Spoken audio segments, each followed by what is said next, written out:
Hi everyone, welcome back to my channel. It's Iris the Biology Tutor. In this video, I present a simple analogy to understand the purpose of glycolysis, followed by a more in-depth overview of the process. Imagine you are at an arcade. You can exchange real money into token coins to be able to play games. If you try to insert real money into the machines, you won't be able to play the games. The machine cannot accept dollar bills, pennies, nickels, dimes, quarters, or other real-life forms of currency. Similarly, the body cannot accept glucose as energy. Let's think of this arcade currency concept as being analogous to how glucose cannot be directly used as energy in the cell. Glucose must be broken down into several usable molecules, one of which is ATP. ATP can be used to store energy for future reactions or can be withdrawn to pay for reactions when energy is required by the cell. If ATP is not stored or used immediately, it can become heat energy, just like how arcade coins may expire. Then you would have to exchange more money into coins if you want to continue playing the game. Let's relate this continuous process of monetary conversion to the energy breakdown of glycolysis.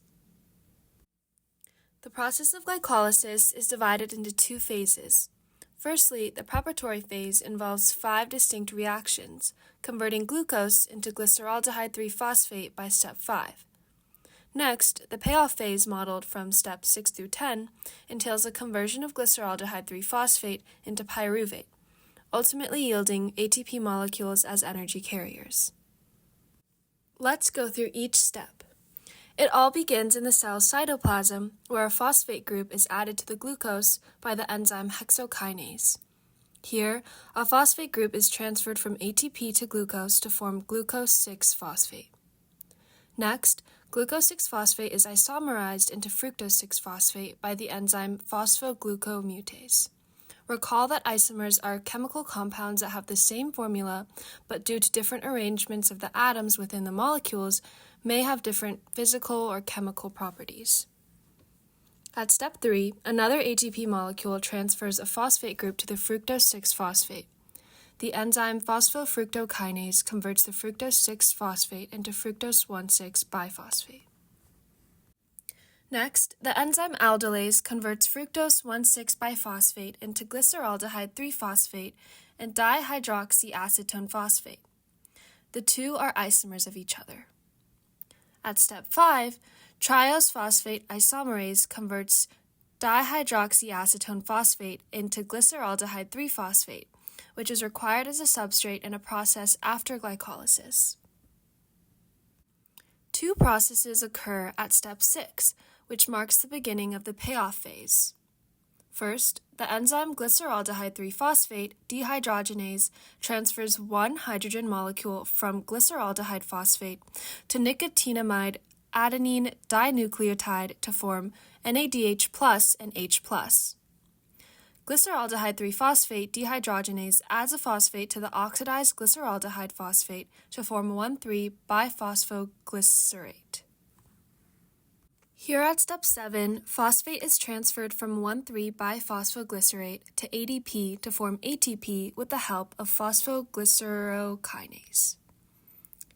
Now at this step, the phosphate of both the phosphoglycerate molecules is relocated from the third to the second carbon to yield 2 molecules of 2-phosphoglycerate by the enzyme phosphoglyceromutase. Next, the enzyme enolase removes a water molecule from 2-phosphoglycerate to form phosphoenolpyruvate. At the last step, a phosphate from phosphoenolpyruvate is transferred to ADP to form pyruvate, and ATP by the action of pyruvate kinase.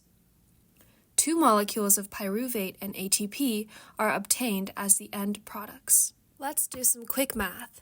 For every 1 molecule of glucose, we consume 2 molecules of ATP during the preparatory phase and produce 4 molecules of ATP during the payoff phase. Therefore, glycolysis produces 2 net molecules of ATP per every 1 molecule of glucose. Thanks for watching. I hope this was informative. Please like this video, comment down below, and subscribe to my channel for more content.